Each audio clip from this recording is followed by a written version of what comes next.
Hello everyone, আসসালামু আলাইকুম। Welcome back to my new video. সবার কি অবস্থা, কেমন আছেন? আই হোপ সবাই ভালো আছেন, সুস্থ আছেন। অনেক দিন পর আবারও আপনাদের সাথে একটা ভিডিও নিয়ে চলে আসলাম। তো যারাই আমার ভিডিওটা দেখা শুরু করেছেন, প্লিজ প্রথমে একটা লাইক দিয়ে ভিডিওটা দেখা শুরু করবেন। আর এখন আপনাদের সাথে প্রতিদিন ভিডিও শেয়ার করতে পারছি না, তাই সবার কাছে সরি বলে নিচ্ছি। তো ইনশাআল্লাহ খুব শিগগিরই আপনাদের সাথে প্রতিদিন ভিডিও শেয়ার করব।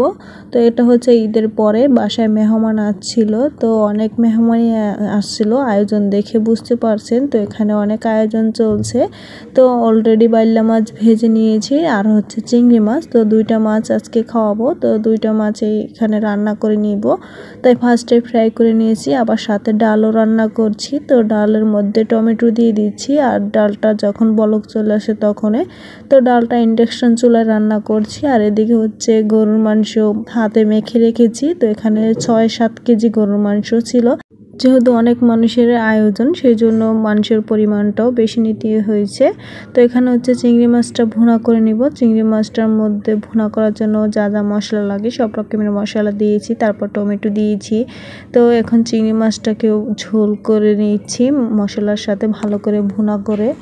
তো এই চিংড়ি মাছটা খেতে কিন্তু অনেক বেশি মজা হয়েছিল ধনেপাতা দিয়ে। তারপর নামায় নিয়েছি, সাথে অফ ক্যামেরা বাইলা মাছটাকেও ভুনা করে নিয়েছি। তারপর ডাল রান্না করেছি।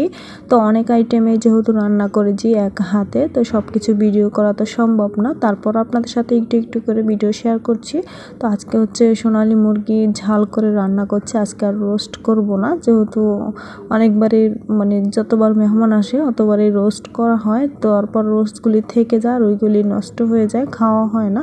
তাই ভাবলাম আজকে ঝাল করে মাংস রান্না করি, তাহলে ভালো হবে।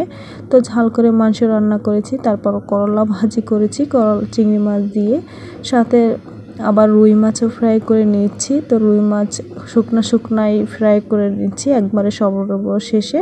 তো 12টার মধ্যেই সব রান্না কমপ্লিট করে নিয়েছি। তো আপনাদের সাথে একটু রান্না শেয়ার করে নিচ্ছি। ভিডিওটা দেখে আপনাদের কাছে কেমন লাগছে অবশ্যই কমেন্ট করে জানাবেন। আজকে এখানে বিদায় নিচ্ছি, আল্লাহ হাফেজ।